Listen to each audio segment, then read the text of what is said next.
Can you recommend a great book? Because I'm a writer, certified book nerd, and all-around bookish enthusiast, people ask me this question all the time. I talk about books like it's my job, and in a sense, it is. I make book recommendations every day. When a reader tells me they're looking for a great book to read, it doesn't seem like a complicated question or like they're asking for too much. I can imagine where they're coming from because I've been there myself. Maybe they've read through a string of mediocre titles, or maybe it's been a while since they've read anything at all. Maybe they're in a slump reading-wise, and it's killed the confidence they once had in choosing good titles for themselves. They're not in the mood to take a chance. They're looking for a sure thing, a book they're guaranteed to love. But no library or bookstore has a dedicated shelf for great books, at least not the kind we're talking about here. Maybe they have a section of impressive-looking hardbacks, those 100 or so titles some consider to be the foundation of Western literature: Plato, Cicero, Dante. Those great books are easy enough to find, but they're not what you're looking for when you want a great book. You're looking for a book that reminds you why you read in the first place, one written well and that will feel like it was written just for you, one that will make you think about things in a new way or feel things you didn't expect a book to make you feel, or see things in a new light. A book you won't want to put down, whose characters you don't want to tell goodbye. A book you will close feeling satisfied and grateful, thinking, now, that was a good one. If I could read only great books for the rest of my days, I would be happy. But finding those books, for myself or any other reader, isn't so easy. A great book means different things to different people. When we talk about reading, we often focus on the books themselves, but so much of the reading life is about the reader as an active participant. To put a great book in your hands, here's what I need to know. When you turn to the written word, what are you looking for? What themes speak to you? What sorts of places do you want to vicariously visit? What types of characters do you enjoy meeting on the page? What was the last story you wished would never end?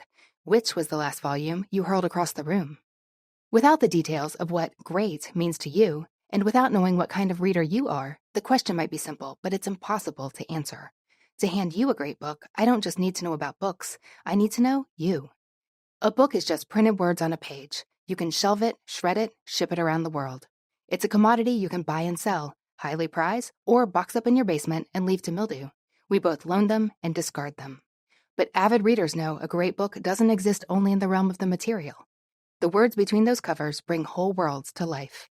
When I think of the characters and stories and ideas contained on a single shelf of my personal library, it boggles my mind.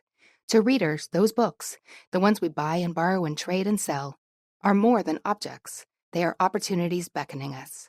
When we read, we connect with them, or don't, in a personal way.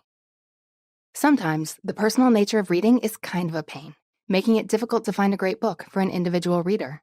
Sometimes, finding the right book feels like a hassle, especially if you're standing in the bookstore aisle or perusing the library stacks or even scrutinizing the teetering pile on your nightstand, debating what to read next, when all you want to do is find a book you will love, that you'll close in the span of a few hours or days or weeks and say, that was amazing. A great book, that's all you want. But reading is personal.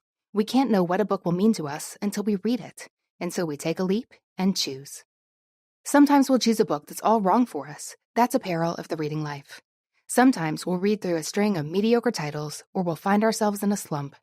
Sometimes we'll read a perfectly good book, but the timing's all wrong. The same book means different things to different people, or in different seasons of life. Since reading is personal, it can be tricky. Not such a commodity after all, eh? We are readers. Books are an essential part of our lives and of our life stories. For us, reading isn't just a hobby or a pastime, it's a lifestyle. We're the kind of people who understand the heartbreak of not having your library reserves come in before you leave town for vacation, and the exhilaration of stumbling upon the new Louise Penny at your local independent bookstore 3 whole days before the official publication date. We know the pain of investing hours of reading time in a book we enjoyed right up until the final chapter's truly terrible resolution. And we know the pleasure of stumbling upon exactly the right book at exactly the right time. There are few one-size-fits-all prescriptions for the reading life. This spurs all sorts of readerly dilemmas, but it also brings readers endless delight. In this book, we'll dive into the personal nature of reading, what shapes us as readers, what we bring to the page. We'll explore how to read, how to choose good books, and what happens when we read bad ones. We'll dive into why we connect with some books so powerfully. We'll peek into other people's reading lives, and we'll enjoy every minute of it because that's the kind of people we are. How good it is to be among people who are reading.